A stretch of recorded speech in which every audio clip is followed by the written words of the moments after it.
Hi there, welcome to Switch Mania. I am Clarence and today we'll talk about the best Nintendo Switch games on sale. We will be covering the UK, EU, US, Australia, and Canada eShop. But first and foremost, thank you for taking the time to watch this video. If you want to see more of this series, please leave a like. Remember to subscribe to the channel and ring the bell to receive future notifications. Likes and subscriptions help keep the channel alive. Just a quick reminder, 90% of you guys are not yet subscribed to the channel. If you are enjoying the videos and not subscribed yet, why not? You're coming back anyways. With all that said, let's get back to the video.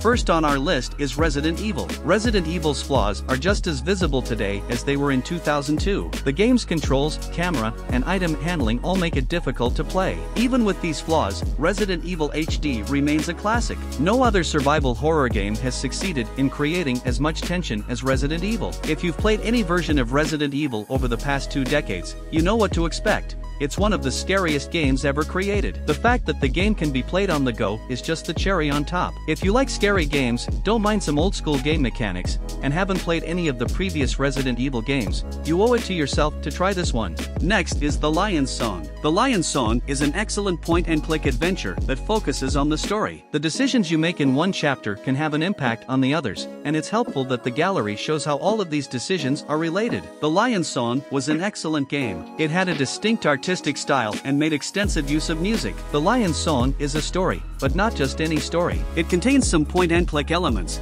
but they are only used to drive 3 excellent stories and a 4th that neatly wraps everything up. The beautiful art style and excellent writing transport you to late 19th century Austria and demonstrate that games that tell stories about art can be great works of art in their own right. Next up, the Falconeer Warrior Edition. The Falconeer Warrior Edition is an excellent work of aerial combat. It has a great combination of beautiful visuals, a challenging combat system, and a game experience that works well on a TV screen or on the go. This version is so well made that it rivals the one found on more advanced systems. The Falconeer Warrior Edition is an absolute must-have for any Nintendo Switch owner. This is one of the few games that works well on the go while also looking great on a large screen TV. Yes, the game's main loop is fairly simple, but the Falconeer doesn't try to be anything other than what it is, and it does so admirably. If you enjoy games about air combat and want to branch out from fighter jets and spaceships, the Falconeer is an excellent choice. Even though it may become tedious for some, the core combat loop and story-filled world captivated me, and I'll most likely return soon for more.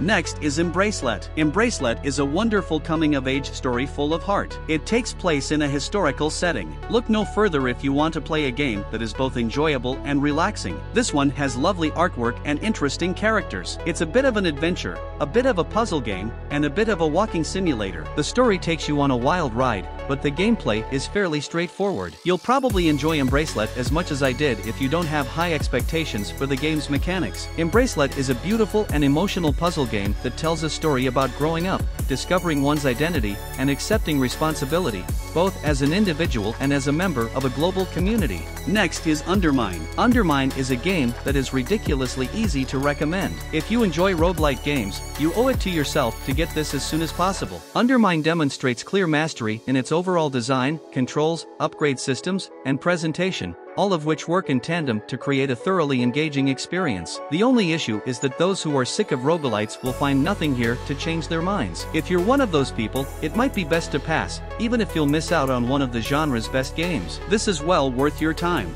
Next up, SteamWorld Heist Ultimate Edition. SteamWorld Heist has always been a fantastic game, and the Switch port may be the best way to experience it. This game is ideal for playing on the go because it was designed for the 3DS, and the touch controls work just as well here as they did on the 3DS. Of course, it helps that the core gameplay is just as good, thanks to great design and a unique take on the strategy genre that other developers haven't really challenged. Because of its strengths and the fact that it looks and sounds so good, SteamWorld Heist's few flaws are easy to overlook. This version is recommended for both newcomers and those who have played previous versions. Next is SteamWorld Dig 2. I would recommend this game to anyone, whether they have played the first SteamWorld Dig or not. Image & Form did an excellent job with this sequel, which is on par with everything else they've done in the SteamWorld universe so far. SteamWorld Dig 2 is bigger and better than its predecessor in every way except one. it still has to end. There are no modes that allow you to play with other people, play indefinitely, or make things up on the fly after the credits have rolled. However, for the duration of the campaign, it's an experience that can only be found in a masterfully crafted Metroidvania. Everything that fans enjoyed about the first game is amplified in SteamWorld Dig 2. It's bigger, better, and even more addictive than the first one, and every Switch owner should have it.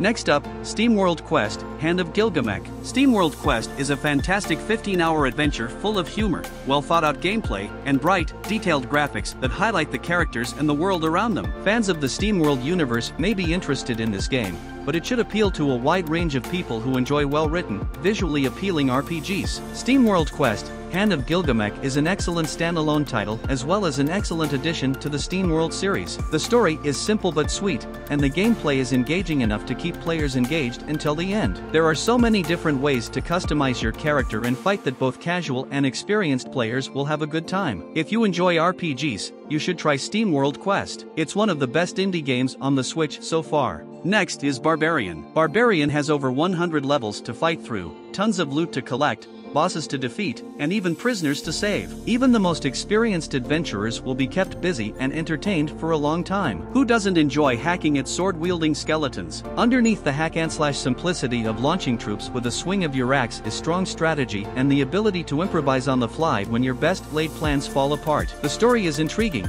and the art style is bright and clean, adding another layer to the experience. I believe you should include this in your Switch library.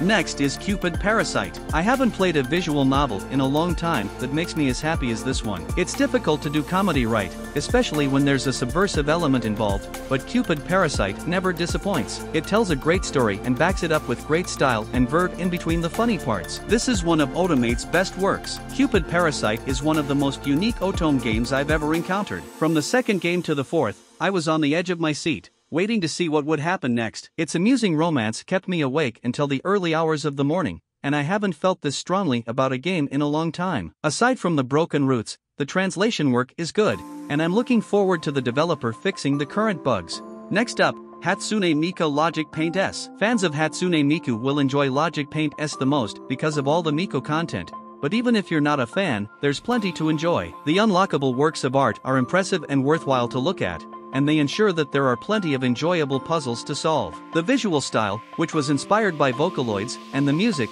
which you can unlock, add personality and a sense of happy energy to the game. One of the best things about Hatsune Miku Logic Paint S is that it was created for Miku fans, but the overall quality of the game allows it to be enjoyed by people who don't like Miku. Whether you like Miku or not, this is one of the best puzzle collections on Switch. Next is Heaven Dust 2. Heaven Dust 2 is a must-have for fans of survival horror games. It's a clear homage to Resident Evil, and despite being played from an isometric perspective, it gives you the same feeling as the original games. Even though the story is based on an old idea, it manages to surprise you, and the setting allows you to lose yourself in the game for the few hours you'll spend with it. Heaven Dust 2 is the most enjoyable survival horror game I've played in a long time. It's perfect in the sense that it feels like it's from the past. It also has a rewarding campaign structure and simple battles that require some strategy. Next up, FILMECHANISM. FILMECHANISM is a great game that makes you think while also being entertaining to play. It has both difficult and simple puzzles to solve. It all depends on the player and their ability to plan routes from beginning to end without getting hurt. This is one of those games that will keep the player's mind active while having fun playing as Rek,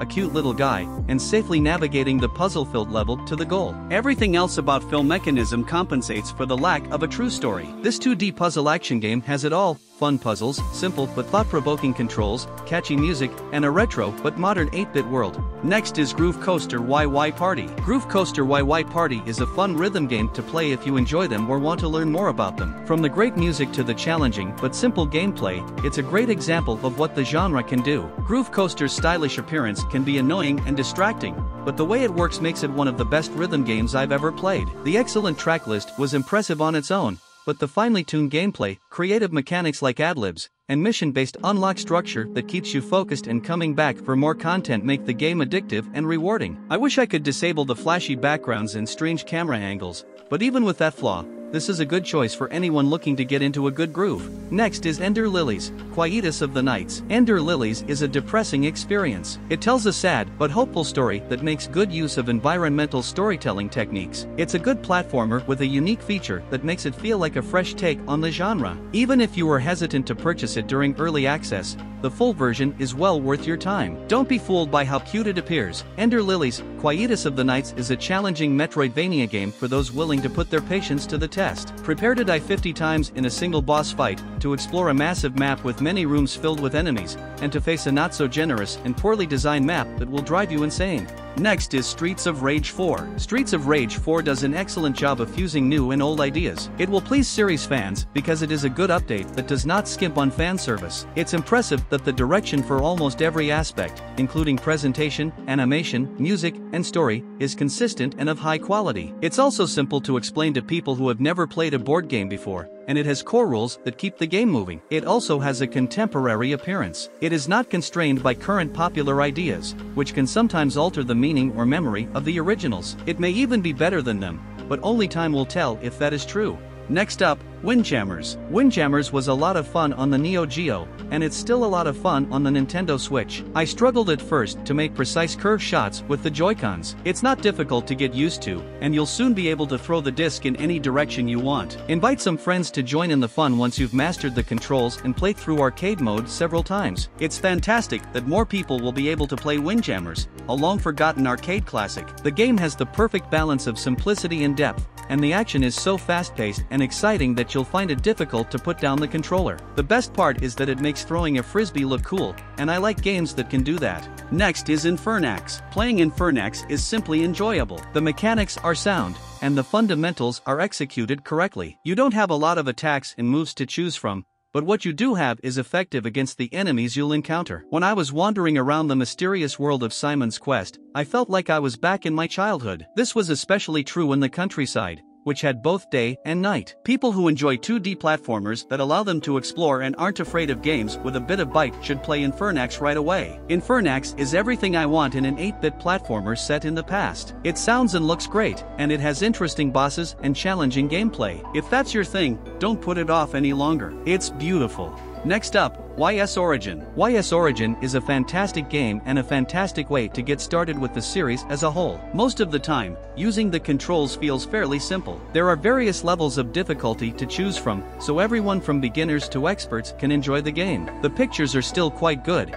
and the music is pleasant to listen to while relaxing. If you're new to the series, YS Origin is a good place to start. YS Origin is a fun change from the norm and a great way to get started with the series. It's worth playing for both series fans who missed out on playing it when it first came out and new players who enjoy JRPGs with a nostalgic feel. Even though one playthrough will not take much of your time, the fact that you can create multiple characters and play in various ways makes it worthwhile to pay the admission price. Next up, Teenage Mutant Ninja Turtles, Shredder's Revenge. Shredder's Revenge is a fun, intense, easy-to-play game with a catchy soundtrack. It has arcade, story, and 6-player co-op modes, so everyone can enjoy punching, kicking, and jumping around with some of pop culture's most famous heroes. Because you can play it anywhere, it's a must-have game for everyone's Nintendo Switch. I couldn't put Shredder's Revenge down until I finished it, and then I played it again. Then I went over it once more. Then I enlisted the help of my family, and we played it again. When I have some free time, I keep it on and play my favorite stages. It's a fantastic TMNT game, a brilliant take on Konami's iconic beat-em-up style,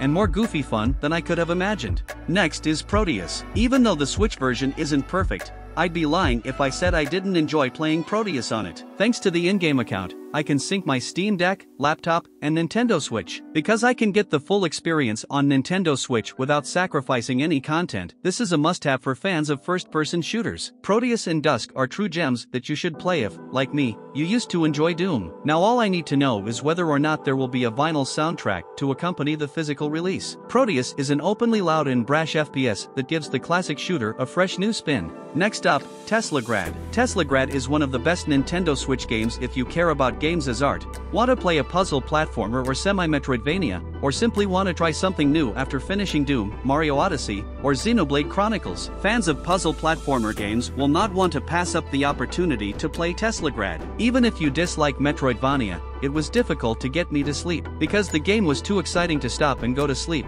I stayed up until 2 AM to finish it. It was a fantastic way to cap off a fantastic game. If you're new to the independent scene, this is the game to get you started. Next is Shovel Knight Dig. Shovel Knight Dig is an excellent sequel to the first Shovel Knight adventure. It's been a lot of fun for me. You'll find it difficult to put this one down because everything works so well and it's so enjoyable to play. Hopefully, more platforms will be added in the future, but for now, if you have a PC, Switch, or iOS device, I highly recommend checking it out. Shovel Knight Dig is distinct enough from the first game in the series to stand on its own, but similar enough to serve as a tribute and live up to its name. The end result is a fantastic game. Next up, Spelunky. I didn't think I could love Spelunky any more than I already did, but seeing it work so well on a console that seems tailor-made for it is the icing on the cake. Spelunky is now available to almost everyone. It's a modern masterpiece that you'll never forget. For good reason, Spelunky is a classic roguelike game. Its structure is full of risks, so you'll always be learning new tricks as you progress. In fact, it's still better than its recent sequel, so I strongly recommend you give it a shot. Next is Huntdown. Huntdown should be commended for remaining true to its clear vision throughout. The gameplay is enjoyable on its own, but the way it combines the feel of a dirty, chaotic city with a vision of the future that appears to be straight out of the 1980s makes it feel both old-fashioned and modern. It is consistent with the growing number of cyberpunk-themed games. Huntdown foresaw this trend and knew how to make a fun shooter, making it one of the most complete indie games for the Switch to date. Huntdown is a 2D shooter with precise gameplay, an enthralling soundtrack, and stunning 16-bit graphics. Despite its short length, the game is an amazing experience and a must-play for anyone who enjoys 2D action games. Next up, Sam & Max, Beyond Time and Space. Sam & Max, Beyond Time and Space is a wonderful reminder of Telltale Games' best work. Stopping con artists and scammers' stupid plans and saving the world has never been so much fun. The game was amusing in 2007, and it remains so today. Beyond Time and Space is a fantastic remaster of a classic adventure game. It can be played with the touch screen on the Nintendo Switch. Another fantastic remake of an already fantastic game. There isn't much new here, but it looks nice, and small changes that improve life make a difference. If you haven't already purchased the original, you should do so, and even if you have, it's worth it to play it at its best. Next is Ultimate Chicken Horse. Clever Endeavor Games is made possible by an impressive system. The game conceals some extremely complex mechanics that can be altered in a variety of ways. Even though the controls aren't very precise, and we wish there were more blocks to play with, the game is enjoyable enough to recommend. Ultimate Chicken Horse is a fantastic game that allows you to easily create your own levels, play well-made platforming games, and interact with other players online. It's a game that keeps surprising and entertaining in new ways. Nintendo should take a look at what Clever Endeavor Games has done here. Next is To the Moon. To the Moon is a game that functions similarly to an interactive novel. It has a moving, touching, and enveloping story. It may have a brief story, but the music and simple but lovely visuals will stay with you. To the Moon is a must-play for anyone looking for a personal experience, and its arrival on the Nintendo Switch is more than welcome. To the Moon lives up to the hype,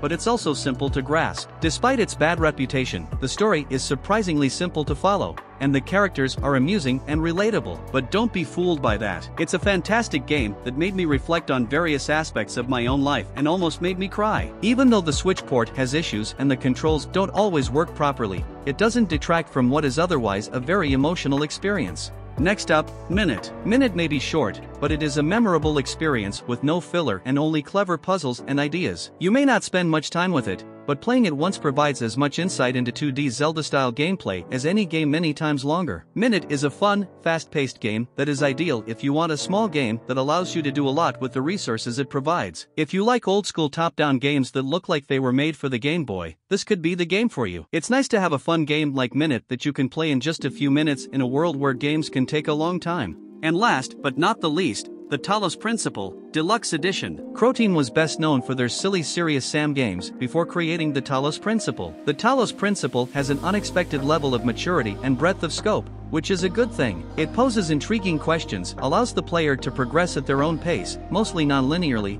and is a very satisfying piece of game design. It comes highly recommended because it is completely engrossing. I'm not sure what made the Talos Principle a great game, but there was something about it that made it fun to play. I can't recommend this game enough because it has a fantastic puzzle-solving experience as well as a compelling overall story. That's all, guys. I hope this video was helpful in deciding which game to play, and thank you for checking out the list. Please remember to subscribe and we'll see you at the next one.